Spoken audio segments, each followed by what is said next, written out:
Ulhasnagar times, कहे सच्ची बात, हमेशा सच के साथ। उल्लासनगर शहर, इस शहर में रीडेवलपमेंट और रेगुलराइज का मुद्दा काफ़ी समय से गूंज रहा है और लोगों में असमझ है कि रीडेवलपमेंट चार्जेस क्या होगी और उसे बनाने के लिए एफएसआई कितनी मिलेगी।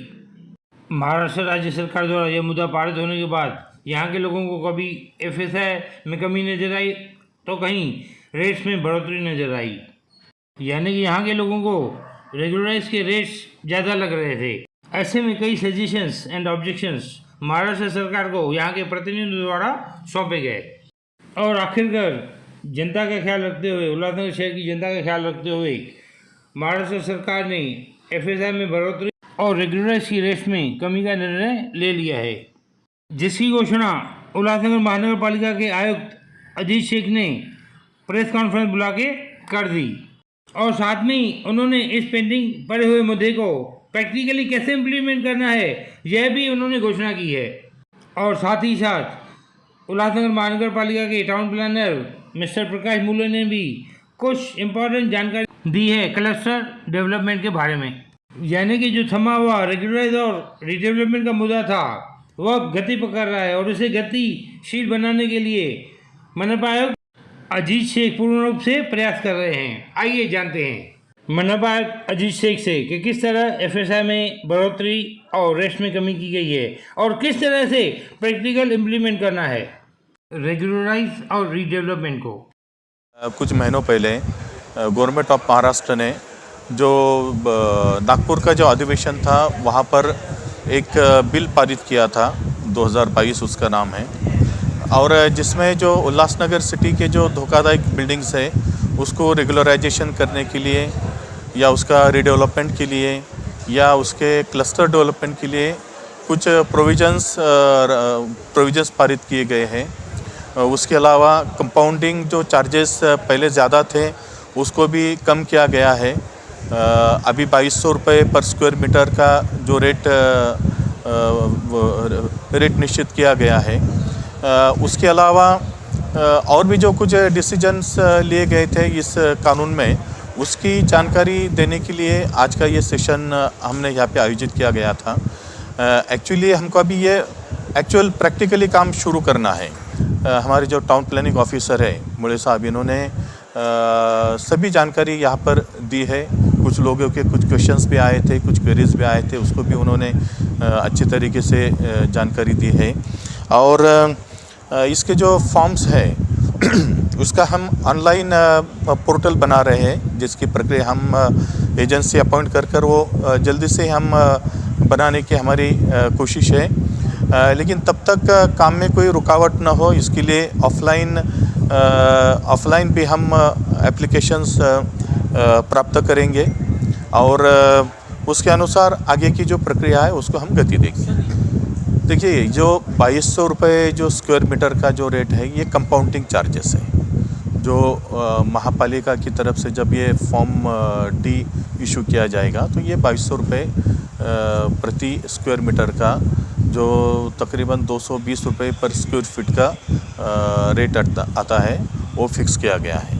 ये रेट पहले बहुत ज़्यादा था और इसको सरकार ने काफ़ी कम किया है कि ताकि लोगों पर जो फाइनेंशियल बर्डन आता है वो कम से कम हो।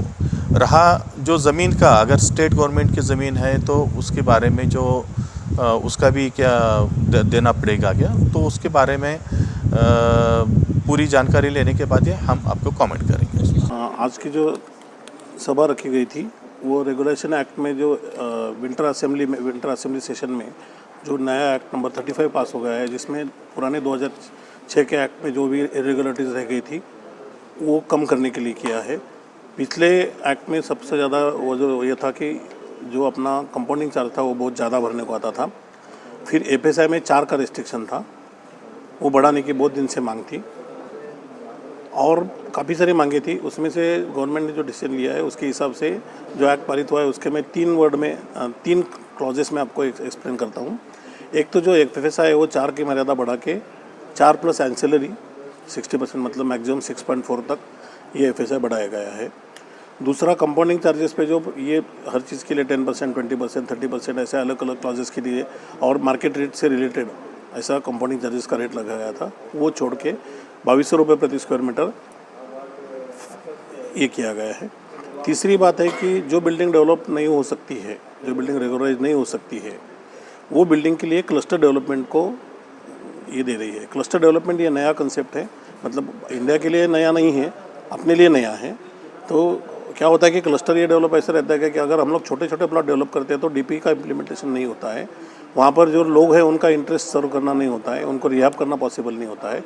तो इसलिए एक बड़ा पॉकेट बना के लैंड का, वो लैंड के पॉकेट में डीसी अपने जो डीपी के प्रपोजल्स है वो सब इनकॉर्पोरेट करके फिर वहाँ पर रिहाब करने का और उसके बदले में उनको इंसेंटिव देने का, ऐसा वो प्रोविज़न है। तो क्लस्टर ये अभी थाना में अच्छी तरह से चल रहा है, न्यू बॉम्बे में भी अच्छी तरह से चल रहा है, बॉम्बे में भी क्लस्टर अभी चालू हुआ है, थाना में सबसे लीड में है। तो उल्लासनगर सिटी के लिए जो लैंड का सबसे बड़ा प्रॉब्लम है, तो कुछ भी चीज़ करने को जाओ तो लैंड का इश्यू आता है। तो लैंड का इश्यू सेटल करने के लिए क्लस्टर आपको बहुत काम करेगा। आज कोई भी एक्विजिशन करना होता है, TDR दो या वहाँ के लोगों का रिहाब करो, ये सब जिम्मेदारी कॉर्पोरेशन के बस के बाहर या शासन के भी बस के बाहर नहीं है, बस के बाहर है। तो ये अगर क्लस्टर डेवलपमेंट में बिल्डर सामने आते हैं तो हम लोग क्या करेंगे कि अलग अलग क्लस्टर नॉमिनेट करेंगे यहाँ पर सर्वे करके, और वो क्लस्टर के हिसाब से डेवलपमेंट प्लान बना के हम लोग उसका डेवलपमेंट प्रपोजल करेंगे। ये बहुत अच्छा प्रपोजल है।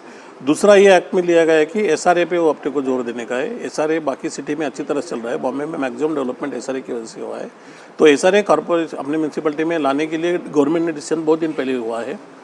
तो मैं आपको प्रेस को आह्वान करता हूँ कि SRA और क्लस्टर, क्योंकि मैं इस बारे में थोड़ा सा समय लूँगा आपका। ये जो शहर है, ये शहर डेंजरस बिल्डिंग का और घनी आबादी का, कम ज़मीन वाला, यहाँ ज़मीन बोले तो सोना है। अब बात ऐसी है कि किसी की मालकी जगह ज़मीन पे आ गई तो उसके डेवलपमेंट भी होता है। तो ये सब निकालने के लिए, और आज जो अपना DP नहीं इम्प्लीमेंट हो रहा है, इसकी वजह वही है कि एकदम कंजेस्टेड और छोटे छोटे एरिया की मालकी। तो 4000 स्क्वायर मीटर के पॉकेट बना के या उससे बड़े पॉकेट बना के, एक लैंड पॉकेट बना के सब लोग आगे आए और डेवलपमेंट में अगर जाए तो सबका डेवलपमेंट भी अच्छा होगा, DP इम्प्लीमेंट होगा, अपने को रोड भी अच्छे मिलेंगे, उस पर डेवलपमेंट चार्जेस आते हैं, उसका इंफ्रास्ट्रक्चर डेवलपमेंट के लिए कॉर्पोरेशन को पैसा मिलेगा। क्योंकि कोई भी कॉर्पोरेशन इतनी अमीर नहीं है अपने इंडिया में कि अपने बलबूते पे हर फैसिलिटी कॉर्पोरेशन लोगों को दे सके। हमारी सिटी में वो पोटेंशियल है। हमारी सिटी में वो पोटेंशियल है। लोग पैसा भी देंगे अगर आप फैसिलिटी देंगे। आप देखो आज उल्लासनगर के लोग कल्याण जा रहे हैं, डोंबिवली जा रहे हैं, अम्बाला जा रहे हैं, क्यों जा रहे हैं? पैसा तो सबके पास है, मगर वो सिस्टम नहीं था, वो अरेंजमेंट नहीं था। अभी वो सिस्टम लाया है गवर्नमेंट ने। अब इसका बेनिफिट लेने के लिए प्रेस ने लोगों में अवेयरनेस करना चाहिए। बिल्डर आर्किटेक्ट का हमने कर दिया है और आगे मीटिंग में हो सकता है ऐसा और प्रोग्राम और भी होवे।